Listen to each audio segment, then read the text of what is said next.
better than Mr. Speaker himself, but nonetheless, I shall endeavor to the best of my abilities in accordance with his wishes. Permit me first to make a polite introduction of myself for those of you who are not yet known to me. My name is Henry, Patrick Henry Jr., Esquire, your most humble and obedient servant to command. I was born and raised, not here in Williamsburg City, thank heavens, but rather in the backcountry of Virginia, Hanover County to be precise, and in fact I make my home there still. My plantation is called Scotchtown. It's a 2-day ride to the north and west of Williamsburg, some 60 miles distant from here nearly, quite close to the small borough of Richmond Town. If you are familiar with that small trading post there in the fall of the mighty James. And I have been most proud and honored in these years past to serve the good people of Louisa as well as Hanover counties within the old House of Burgesses, which, as you must know, served as our colonial legislature here in the Capitol building when we still suffered under British tyranny and oppression. I did so for nearly 10 years, being first elected in 1765, and then later, after our final dissolution by Dunmore, I was honored to represent all Virginia at the first 2 sessions of the Grand Congress in Philadelphia City. Though, happily, I was recalled from that place last August. I did not care for Philadelphia, that I might return here to Williamsburg to assume command of the Virginia Army, at that time just being raised up, as first colonel of the 1st Virginia Regiment and commander-in-chief of the whole. I have since that time resigned my commission, and it is still with some considerable awkwardness that I state before such a splendid and polite company as this one is. It was just 3 weeks ago that I was appointed to serve as the first elected governor of the Commonwealth, and I shall endeavor to serve you diligently and well. So put me to the blush. Truly, I am most unaccustomed to such warmth and enthusiasm coming from those I'm about to address in this city. At least it's been my experience now these last dozen years, but I do very heartily thank you for it. Of course, I expect it comes as no great surprise to many of you as to the nature of conversation within Williamsburg over these last several months. For it was, after all, you, the people of Virginia, who had spoken most loudly and clearly, and you must know that you were heard. About 3 months ago arrived into Williamsburg 112 gentlemen, I one of them, all of us elected by the freeholders throughout the 61 counties which comprise the Old Dominion, and all of us had come here with one specific purpose in mind. Indeed, explicit instructions from those freeholders, namely to vote for independence from Great Britain if that motion should arise upon the floor of the convention. And indeed it did, rather quickly on too, in the form of 3 different resolutions, each of them with their merits, each perhaps wanting in one way or another. The first of these resolves was introduced by Colonel Meriwether Smith of Essex County, Old Fiddlehead unto his friends, so-called because whenever he speaks in a public place he appears to be only in tune with himself. Nonetheless, the most learned and worthy gentleman who proposed that we write a new plan of government with a written constitution, a most novel concept indeed, and that we also compose a Declaration of Rights, so that all Virginians will know in no uncertain terms what God-given rights we have conveyed unto us which may not be removed by any power on this earth, by any government, either at present or throughout the whole of futurity. Certainly very laudable aims. At the same time, though, a number of gentlemen were rather disturbed that there was no mention at all in his resolution of a separation from the Crown and government of Great Britain, which we clearly believe to be most absolutely necessary at this time of grave emergency.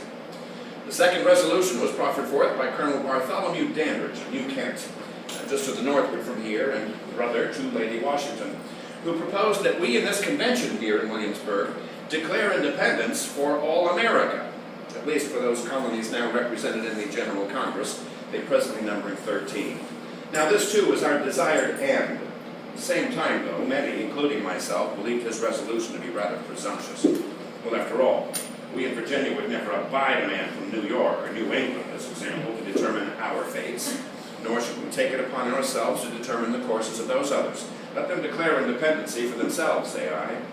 Indeed, to some small measure, 3 of our sister provinces had already considered that particular path, the first of which being North Carolina, who about 4 months ago sent instructions to her delegation of the Congress to vote for independence should it be proposed.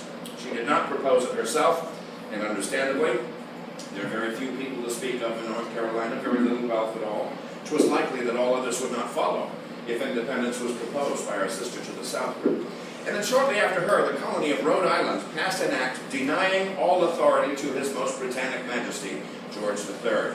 Again, though, no proposal for independence on the floor of the Congress, And this was the case also with Massachusetts Bay, whose delegates had received similar instructions to North Carolina's, though some weeks after. And this too was a very prudent decision, for as you must know, there has been a long-standing dislike and distrust of New England, generally speaking, on the part of the rest of us. 'Twas likely that all of this would not follow if independence was proposed by a New England province. Instead, as always, their eyes were all turned to us. I needn't remind you, I am certain, that Virginia is not only the oldest British colony in America, we are the largest, we are the wealthiest, and we are the most populous, having presently 1/6 of the entire American population within our boundaries. And thus, for those reasons, Virginia has always been the leader in all matters political and intercolonial. 'Tis a foregone understanding in the minds of all honest thinking men that without Virginia, there is no possible chance of success in any bid for independence from the British line. The third resolution, and that one which I favored most, was penned by myself, your most humble and obedient servant, wherein I desired that we declare ourselves free and independent of Great Britain, but that we send explicit instructions to our delegation at the Congress to put forth the motion of a united declaration before that respectable body. I furthermore had as part of my resolve that they in the Congress be instructed to immediately secure alliances with foreign powers, most notably the French and the Spanish. Well, after some wrangling, Colonel Archibald Carey of Chesterfield County, who chaired the committee on the state of the colony of Virginia, combined together the finer points and elements of each of the aforementioned three resolutions into one. And 'twas upon the 15th day of May, in this the year of our Lord 1776, that the votes were given. I'm very pleased, very proud to be able to inform you that it was indeed unanimous. All men did as they were instructed to do by the people they represented back home, and upon that date Virginia became the first former British province in America to officially and publicly take her stand amongst the nations of this earth. I do wish to assure you that those of us who gave our votes for independence did so with considerable reluctance and with very great sorrow. Even I must confess, for even though for some years I believed that we should no longer think of ourselves as colonies to some distant empire, one now grown corrupt and tyrannical, but rather that we should begin to think of ourselves as a separate people in a new land, at the same time I am daily reminded that my eldest son John, now just 18 years of age, is within the ranks of the Continental Line. I do not know for certain his whereabouts at this present time, probably New York, perhaps Pennsylvania, New Jersey, but naturally, every day I tremble for my eldest son's well-being as he takes on the might of the most formidable adversary in the history of mankind. I believe, though, that I was most profoundly moved in the convention by the words of our eldest delegate, Colonel Richard Bland of Prince George County. Colonel Bland has served in the House of Burgesses for 33 consecutive years, half his life precisely, representing the good people of Prince George County, renowned pamphleteer, highly regarded and respected by one and all. And as he rose to give his vote, bowed over with age and trembling from a long-standing distemper, he very somberly announced before us all that he was born during the reign of King George I, that he had seen all of his children born under him during the reign of George II, and that until just very lately was firmly convinced, indeed proud and wanting to be laid into that final earth bath as the loving and beautiful subject to King George III. We have always been so proud to be Britons, the people blessed with the most liberty, best form of government in all the world, right? We in Virginia, perhaps most especially so, known most lovingly and affectionately as the Old Dominion, since the restoration of Charles II to the throne more than 100 years ago. But Colonel Bland, too, gave his vote aye, and not only because he'd been so instructed to do by his freeholders, but because he too knew full well, perhaps better than anyone else, that over these last dozen years we have done everything that could be done to avert the storm from coming on. We have petitioned, we have remonstrated, we have supplicated, we have prostrated ourselves before the throne and have implored its interposition to arrest the tyrannical hands of the ministry and parliament. For all these years, our petitions have all been slighted, our remonstrances have produced additional violence and insult, our supplications have been disregarded, and we have been spurned with contempt from the foot of the throne. In vain, after these things, could we continue to cling to this fond hope of peace and reconciliation. There was no longer any room for hope. If we truly meant to live free, and to ensure that our future generations would as well, only one course of action remained ahead. This road to independence, which clearly is fraught with many, many perils. I'm pleased to report that we have at long last heard from Philadelphia as to whether we should be joined by one or none or by all of our sister colonies. Frankly, friends, I never did expect any speedy reply from the Congress. Having served in that body myself, I can attest that more than half the men in the Congress are lawyers who love to hear themselves talk. And as a result, very little gets done in any timely fashion. But we have finally heard, and yet I gave my solemn word to Mr. Benjamin Waller, the worshipful mayor of this city, that I would not reveal the contents of this recently arrived declaration, as he intends to read it aloud tomorrow at 1 o'clock in the Capitol Exchange, the circle there in front of the Capitol. And should you still be in the metropolis at that hour, I would urge you to attend for the hearing of a most beautiful and eloquent document. Indeed, one which I have been awaiting a great many years. So, that then is the news of this day, this 24th of July, 1776. However, as I have so many of you here gathered before me, and particularly as you are preceptors charged with the shaping of our younger generations, I pray that I might indulge you and speak forth some sentiments which are very close to my own heart, if you will so permit me. For our convention naturally did not adjourn with merely declaring independence. In truth, the hardest part of our work remained ahead. And it was then very sagely proposed that before we get around to writing that new Constitution, that first we would compose that Bill of Rights, which old Fiddlehead had so nobly proposed in his resolution. The understanding being here, you see, that this enumeration, or this listing of individual rights would serve as the foundation and the basis for our government, that we would erect our government built upon the principles contained in that most important declaration. This we ratified upon the 12th of June. And for the reason of that document, which I personally hold to be the most important one ever conceived in the history of mankind, with the exception of the Holy Writ itself, I shall forevermore regard Williamsburg to be the birthplace of American liberty. Not Philadelphia, not Boston, with all respect, but rather Williamsburg, because with this Bill of Rights, which is the first ever of its kind in the history of man, and what I pray will serve as an example for others to imitate into the future, for the first time ever in your lives, my friends, or in the histories of your families or your ancestors, you are no longer beholden to your government. Instead, your government is now beholden to you. No longer subjects to some distant monarch, you are now citizens in a self-governing nation. But mark you, with this citizenship come a great many responsibilities and obligations. But to my view, it is not the mark of a good citizen to simply obey civil laws or to be a peaceable neighbor. It requires much, much more.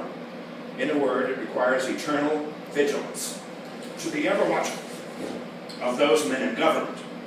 For even though I myself have held a place in public office for these last dozen years, nonetheless I have now, and I will have so long as I breathe, a very deep and abiding suspicion of those designing men in government. For we have found all too often, throughout all the ages, that there do come those unhappy moments in the course of human events when unworthy men are catapulted into the halls of power. And in their constant and their inevitable ambition to seize or maintain even greater political influence, we have always found that the surest and best means for them to do so is to first deprive the citizenry of those God-given rights to life, liberty, and the pursuit of property. Thus now, as citizens, we have placed a never-ending responsibility upon the shoulders of each and every one of you, and you most especially, to be ever watchful, informed, active, participatory, and to guard with jealous attention anyone who should ever approach that precious jewel of liberty, your Bill of Rights. I do pray that we as a people will ever be up to that most important and difficult challenge. Oh, but forgive me. I should wish to offer forth my profoundest apologies to the ladies here present for speaking so warmly of matters of politics. I know you have very little mind or inclination for such things. However, it was suggested by Mr. Speaker that I offer forth an opportunity to this polite company to pose to me any queries or curiosities which you may have, be they regarding my person or our general state of affairs. And furthermore, I have demonstrated already upon numerous occasions a most remarkable and uncanny ability to speculate into the future with great accuracy. Certainly do not wish to style myself a soothsayer. And by the way, I have already upon several occasions explained how it is that I am so often able to make very accurate predictions of future events, to the point where there are several of my contemporaries who refer to me in such terms as these: Henry the Prophet, the far-seeing Henry, Henry the Visionary. Very simply, friends, it's because I've ever been a most devoted student to the subject of history. I am confident that I am not the only one in this polite company to have observed it. History is a curious thing, in that it seemingly repeats itself over and again. I suppose largely owing to the fact that the nature of man never changes. And thus, that which occurred 10 or 50 or 200 years into the past, you may depend upon it, you'll see it again 10 or 50 or 200 years into the future. We study history that we might be able to learn the lessons which have already been gleaned by our ancestors, and, as we hope at least, to prevent the same mistakes from being repeated.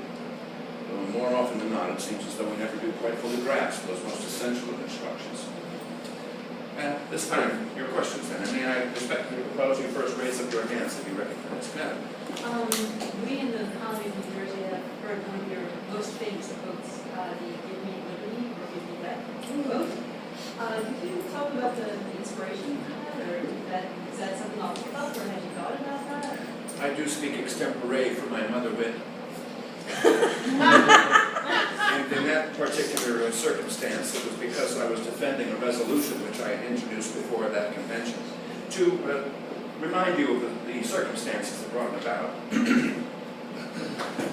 When we here in Virginia heard that the port of Boston was about to be closed up by a fleet of British warships, to punish each and every man, woman, and child in the entire colony for the destruction of a great quantity of East India tea, despite generally despising New England men on general principles, nonetheless realized that this attack upon Boston was an attack upon us all. Are you going to say "Give me"? And so, and largely at my own instigation, we resolved for a day of fasting, humiliation, and prayer to be observed on the day of the closure of Boston's port, that we might appeal to Almighty God to avert civil war with our mother country. For that resolution, our royal governor, our last royal governor, mad, unhappy, and disaffected, Dunmore, dissolved the House of Burgesses, and it never met again as a colonial legislature. We did, however, meet extra-legally in a series of conventions. There were a total of 5 of them, with the 5th one being this one that just concluded, declaring independence and forming our Constitution and Bill of Rights. The first convention occurred here in the summer of 1774. And we met in the Capitol building. We could do so with impunity because Lord Dunmore had elected to take that opportunity to go west to Kentucky to fight savages. The cat was away, and oh my, did we play. The purpose of that first convention was very simple. It was simply to elect a delegation of men to represent Virginia at the first Congress, which we had called for, and further to formulate that delegation's instructions. In fact, I was one of the 7. Well, while in Philadelphia that fall, we determined that we would have to meet in a second session of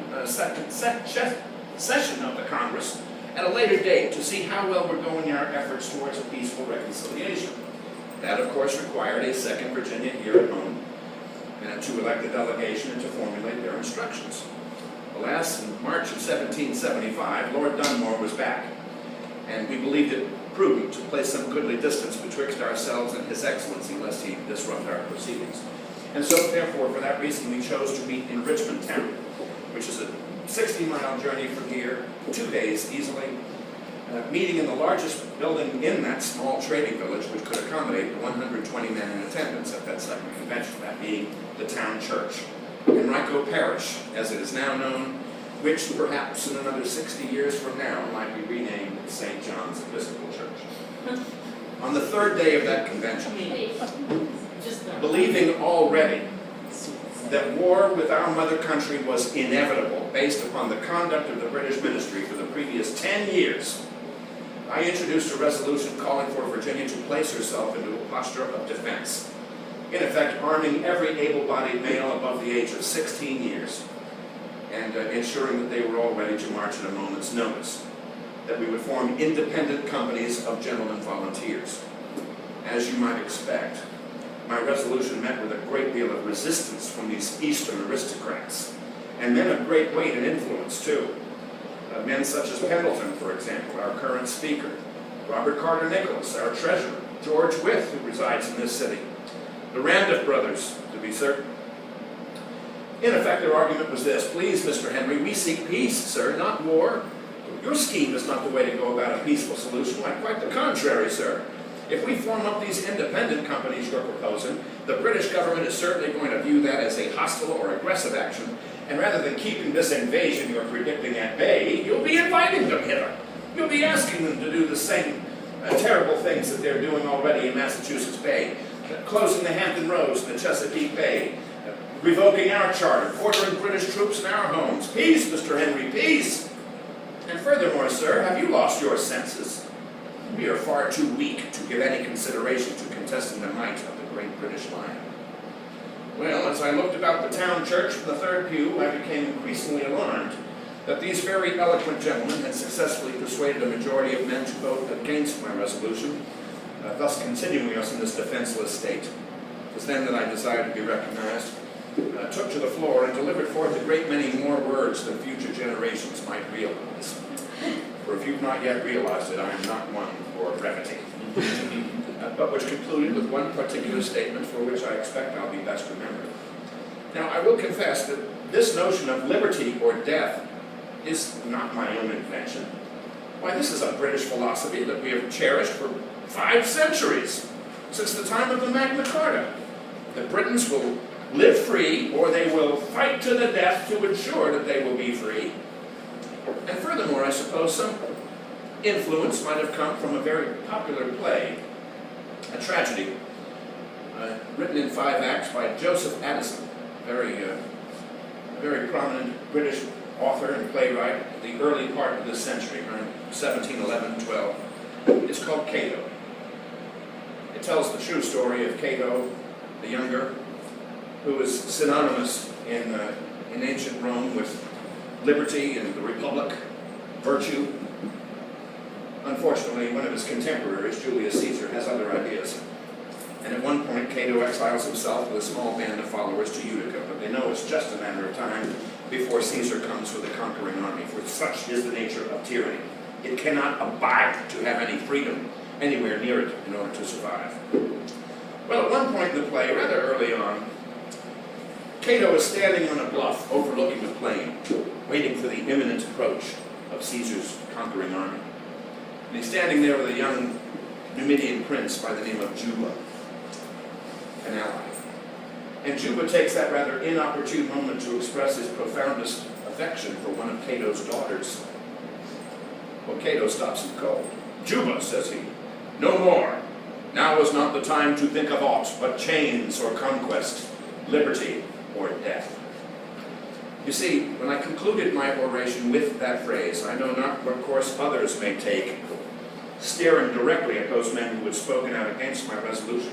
But as for me, give me liberty, breaking imaginary chains, or give me death, driving a letter opener that I very often carry with me, not now, into my breast. What I was doing deliberately was putting each man in that convention in the shoes of Cato.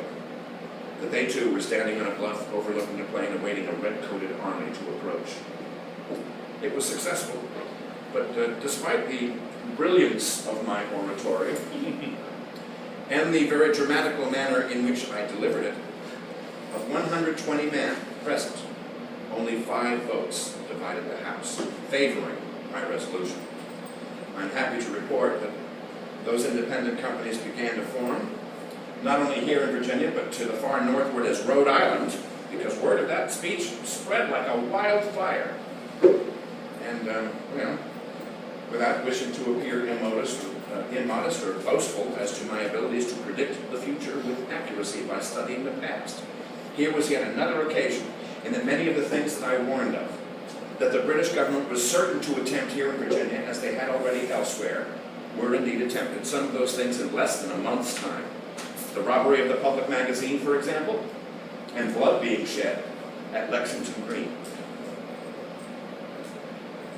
Does that satisfy your query? Other questions? Please, sir. Earlier you had mentioned insults that the colonists had received from England. Right. Specifically, what actions are you considering to be insults? A penetrating question, sir. And I would suggest two sources for you to read. One of those being the document that is going to be read tomorrow at 1 o'clock in the Capitol Circle. It is the recently arrived Declaration of Independence, ratified by the Congress on the 2nd of July. And it took about 3 weeks to arrive here. But the greatest part of that 10-minute-long document is the various insults, abuses, and usurpations which have been imposed upon the people of America for the last dozen years. It all began with unconstitutional taxes being imposed upon us. There was, of course, the Sugar Act of 1764, the hated Stamp Act of 65, the Declaratory Act of 66, the Townsend Act of 67, the Tea Act of 73. And from the start, we made it very clearly known that our charters specify that as free-born Britons, even though most of us now were not born in the realm of England, though we'll never go there, we and all of our children will have the same full rights, liberties, privileges, franchises, and immunities as though we lived within the realm of England. That includes, of course, that most distinguishing characteristic of British liberty as well as American freedom, the right to tax ourselves with our own consent, through our own duly elected representatives. Happily, we saw the repeal of the stamp tax, but it was replaced in the same breath with the Declaratory Act, which in effect says, oh yes, America, Parliament does have the right and the authority to lay taxes upon you, and furthermore, we can enact laws that will be binding in all cases whatsoever. It seems, sir, that there was this vindictive and imperious manner that crept into the halls of the British government, where once before we were equals, but now, for those of us born on these shores, which is 90% of us now, inferior. And then, of course, there was the destruction of all that tea, and then with the Intolerable Acts of 17 and 74, everything changed. We were not speaking only of unconstitutional taxation by a foreign legislature. The Charter of Massachusetts was revoked, replaced instead with a military government, martial law decree, the quartering of British troops within the homes of the citizenry, 1 out of every 4 persons in the town of Boston an armed British mercenary, lurking at every street corner and crossroads.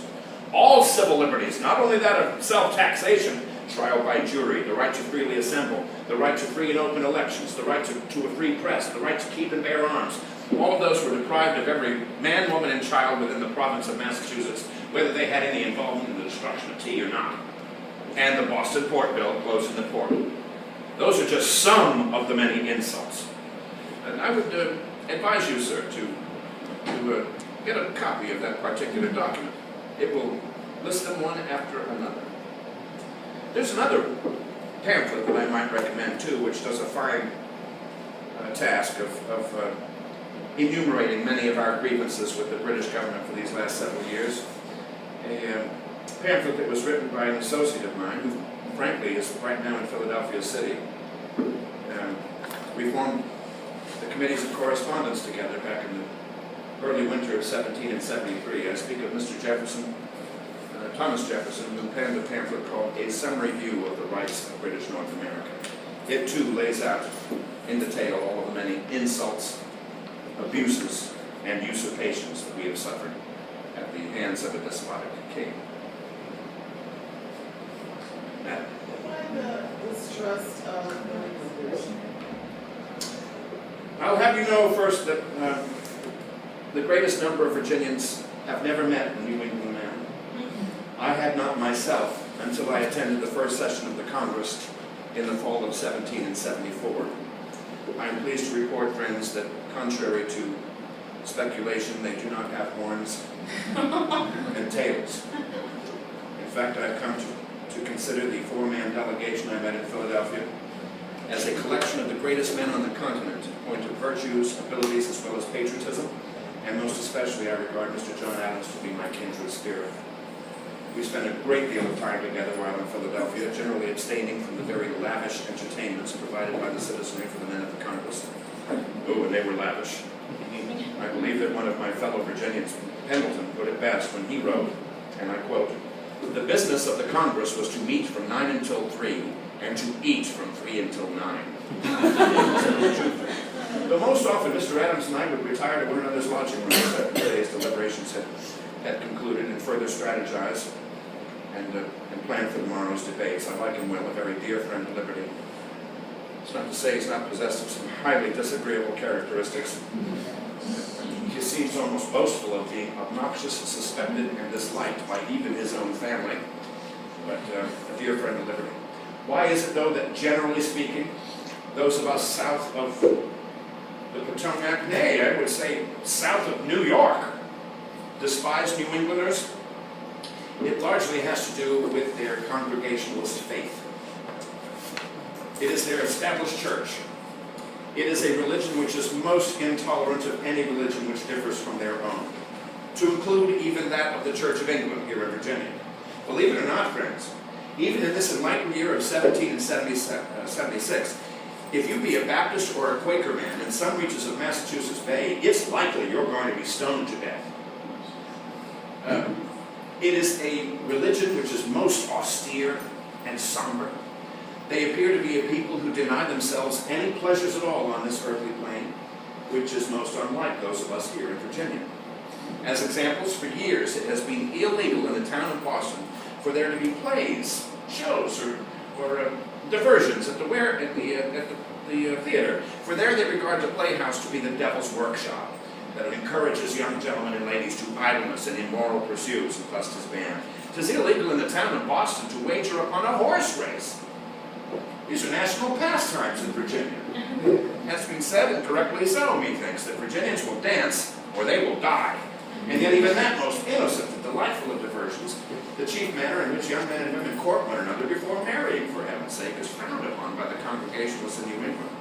And for those few numbers of Virginians in years past who had actually met these New England men, and these are seafarers for the most part, who had sailed to the northward course and then returned, they have always described the men of Boston especially in the most unfavorable and unflattering of lights.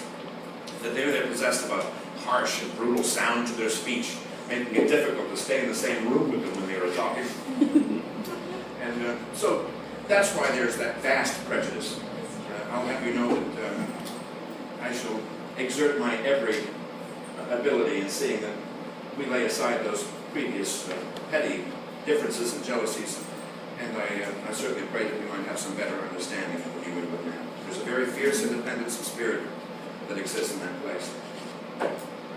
I should say, by the way, when speaking of all of New England is congregational, that is the case with the exception of Rhode Island, which has no established church, never has, quite an unusual experiment, frankly, but they're all Baptists. And to give you a perfect example, in fact, of the intolerant nature of the Congregationalists towards the Baptists, just a couple of years ago, in 1774, Mr. Alexander Purdy, who is a publisher of one of the newspapers here in the city, where we have 3 newspapers in Williamsburg, all of them called the Virginia Gazette. What distinguishes one from another is the publisher of that particular paper. And I suppose they do this because they all want to be the public printer. That's a lucrative contract, printing official governmental documents. And the law stipulates that in order to be the public printer, you must have the Virginia Gazette as the title of your newspaper. Anyway, a couple of years ago, back in 1774, and reprinted from a Boston Gazette. It's common practice among publishers. If they see something in a foreign newspaper, they'll print it word for word in their own, if they believe it might be of some interest to their own subscribers. So this was written by a Boston man, and it told of a shipwreck off the coast of Massachusetts Bay. The final sentence read, and I quote, "All souls and one Rhode Island man were lost."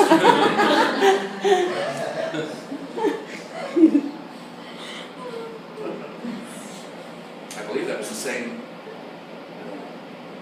newspaper that spoke of the harmful effects of drinking tea. It states that the London Society of Medicine had recently completed a very thorough study into the drinking habits of tea amongst Britons, and concluded that it is harmful to one's health as well as to one's character. They went on so far to predict that if we as a nation of Britons continue to drink tea, that over the course of 100 years, our future generations would all have the constitutions of pygmies and the morals of Frenchmen. God forbid it. Yes, madam. What is your opinion on Daniel Shea and his rebellion in Massachusetts? We, of course, will be looking to the future. What I'm happy to do. Sorry. First, I will have you know that when that ridiculous scheme of a national consolidated government, so-called federal government, nothing federal about it in my humble view, when it comes about in 1787, 88, I will be the chiefest opponent of it, believing that because of the vast differences betwixt us all, I mean, our religions are different, our economies of trade are different, our varying dependencies upon slave labor are different, our characters are different, our currency is different, everything different.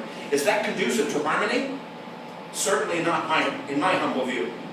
And I will predict this, and I quote, you may trust this as verbatim accurate. All thanks to a man by the name of Robertson, David Robertson, an attorney in Richmond Town, who would have, by that time, devised for himself a form of shorthand.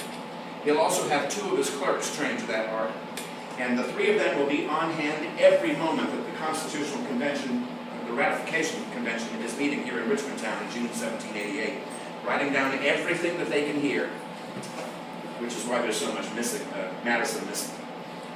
A high squeaky voice, so painful to listen to. No jest. Many of the Madison sections will begin Madison, parenthetical. Couldn't hear him for 10 minutes. And I quote, this union, gentlemen, will result not only in the loss of individual liberties, but of states' rights, and it will provoke a civil war within a generation or 2. A civil war far more bloody than that which took place betwixt ourselves and Great Britain. Of that, gentlemen, ye must needs be assured. End quote. Of course, my prediction of a generation or 2, one might think might be between 20 and 40 years, we're going to have a civil war betwixt us. Future generations will never know how close I was to being precisely accurate because of not only the Shays Rebellion in Massachusetts Bay, but the Whiskey Rebellion in Pennsylvania. Massachusetts will be threatening secession. New York will be talking about seceding. There will be the Virginia and Kentucky resolutions penned by Jefferson and Madison, where they finally admit that I was right all along. You see, my friends, when you enter into this Constitution, you better know exactly what it means in the future. Do not sign any bill that you're not aware of what's in it, in short. And I point out time and again that once you get in this, gentlemen, once you enter into this federal system of government, there is no constitutional way to get out. And furthermore, I remind you that Congress now has the power to lay and collect taxes, imposts, and excises. How are you to bind their hands? We can deal with our state sheriffs, that we've always been able to do. But our federal sheriffs? And that, of course, will be the difficulty in Massachusetts at that particular time with that insurrection, so if you will. The fact that General Washington himself would be once again donning the uniform of a military officer and leading the federal army against honest citizens who were simply rejecting the notion that they were being taxed properly. Does that satisfy the question? So you, sir, were in favor of the Shea sites? You sympathized with them? I would certainly not be in favor of any violence, but insisting upon our God-given rights to life, liberty, and the pursuit of property, I will certainly fight myself to the death for that very concept. Absolutely, yes.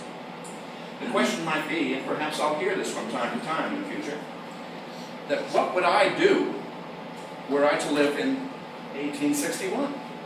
What decision would I make? Because on the one hand, you must know, I am first and foremost a Virginian, and I will be to my dying day. I consider Virginia my country, but at the same time, I am a strict constitutionalist. And as I say repeatedly in that convention in 1788, once you get in this, you can't get out.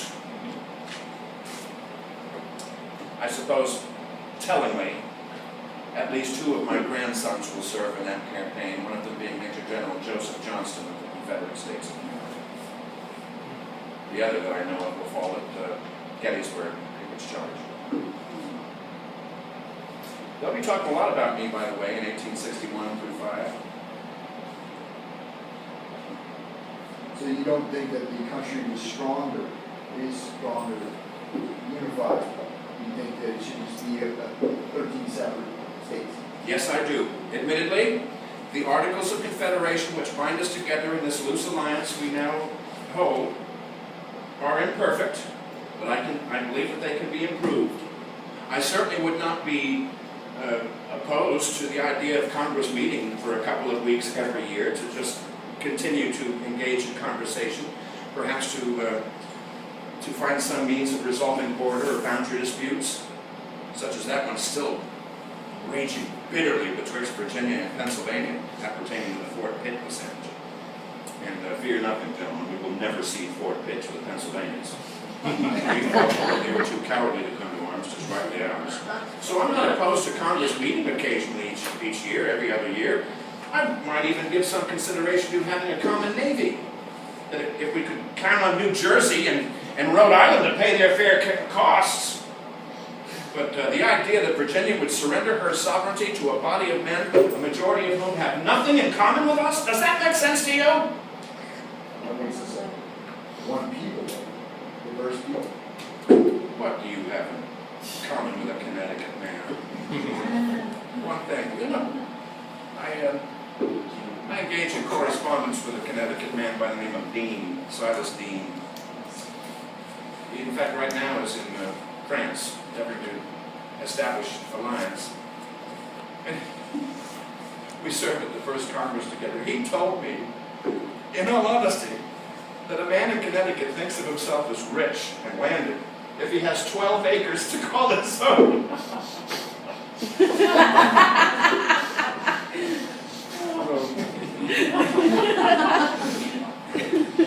One more question? Just as well, for I have a confession to make. I'm an imposter. I'm not really Patrick Henry. What? He died a long time ago.